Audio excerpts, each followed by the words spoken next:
Hey everyone.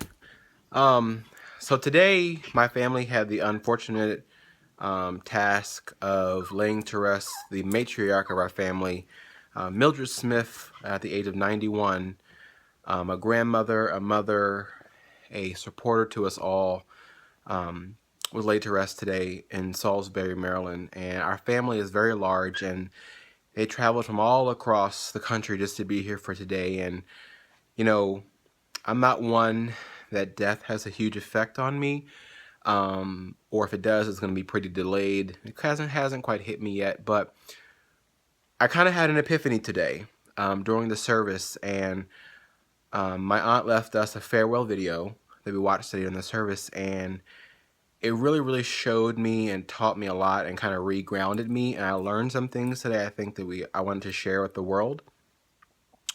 Our family, like I said, is very large, but one thing that's unique about us is that we have a lot of examples of healthy marriages that last a very long time. Some people in our family today have been married 50 plus years, some very close to that. And, my aunt's departing word, she had a couple quotes. One that we always heard all the time is treat people as if you want to be treated. If you don't know your roots, you don't know nothing. Also, protect those that protect you. And then I had just some family time today with people who have been married or relationships or in our family for a very long time. And one thing I noticed that really warmed my heart was today's service was very emotional for a lot of people, to the point where they got sick or they could not even speak. And it was like second nature. Their partner or their spouse was there. When they got up to say their farewells, their partner was right there, male or female. If someone asked them a question and they couldn't really answer it, the partner was there to, give the answer. If someone was just too overwhelmed to even speak, the partner was there and knew what needed to be said without even having to ask anyone. And to me, that spoke volumes. That spoke volumes of companionship, how well people yin and yang, and when we really take the time to know each other and what makes us tick, those types of things matter. And, one particular aunt said to me today that her entire life she'd been preparing for this day, the day that she had to bury her mother. And when the day arrived, it was nothing like what she expected. But one thing she knew was that her husband was there. When you see them hold each other, you feel a sense of release. You see them calming. You see them begin to just really heal. And to me, that is the power of love. And that alone was very moving for me. But something else that someone else shared with me today was the power of a thank you. And I think I've said this before in my blog posts or in other videos. But an uncle of mine yesterday and also an aunt today said to me, we are a society who does not, we forget to say thank you. We say thank you for the big things, like thank you for saving my life, thank you for, paying the bills, but we don't say thank you for the small stuff. Thank you for just being great. Thank you for getting me that glass of water. Thank you for putting a smile on my face today. And because I asked a question to a couple of people, what someone who's about to get married, what advice would you give me? And they said to me, never stop trying to fall in love. We have a tendency once we fall in love to kind of go, all right, I'm here. But they said to me, you can't get stagnant. You have to always try to continue to fall in love. You can fall deeper and deeper in love. There's no bottom floor there that you're going to hit. You can always fall deeper and deeper in love. And I really thought that was moving.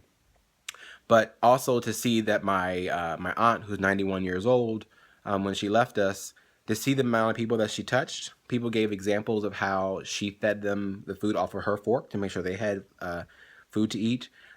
She took in many children that were not hers. The entire neighborhood knew they had a safe place at her home. And to me, it clicked. I'm like, this is where I get it from.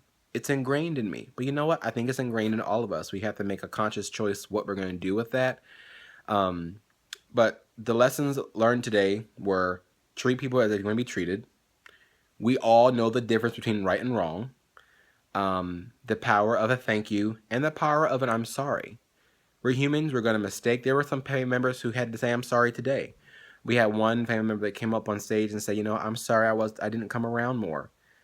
we understood that, and the simple "I'm sorry" was enough for us to open our hearts and say, you know what, that's in the past. Let's move on. Let's make sure that you're around for many, many years to come. So I'm in a family that very strong-minded, very strong-willed people, a very strong egos. But today it seemed like we all set it aside and we had a real conversation about life, about what's important, remembering who we are as a unit, as a family, and that understanding that what our impact is and what it could be if we remember those simple things that our aunt or our mother or grandmother, whichever Aunt Mildred Smith was to whoever in our family, if we follow those simple principles, our impact could be astronomical. Um, so my message and my departure to you all is just to remember to try your best to smile every day, be great, say thank you for everything, give hugs, smile, laugh, be loyal. I got a big loyalty talk to me today saying you must be loyal. You must be loyal to your family, you must be loyal to your partner, you must be loyal to those who are loyal to you, and protect at all costs. And those things spoke volumes to me. You know, I don't live that family lives in Eastern Shore, Maryland, and so I rarely get a chance to go down there. But today, I really felt a sense of um, rejuvenation. Um, and I just wanted to share that with you all. So thank you to my family. Thank you to you all for watching and also allowing me to impart my wisdom. And thank you to my dear Aunt Mildred for for me, 30 years of just greatness. I only have great memories from my time with her. I saw old cousins today who I fell out of trees with, who we literally made mud pies with, who we just explored and discovered new things in life together. My aunt was one who always supported me in my endeavors. She always wanted me to sing. She always wanted to know what was happening in my life, and she remembered everything. So take the time to dwell on what's important. Say thank you, love someone, hug someone, and thanks for watching. I wish you all the best. Have a great weekend, y'all.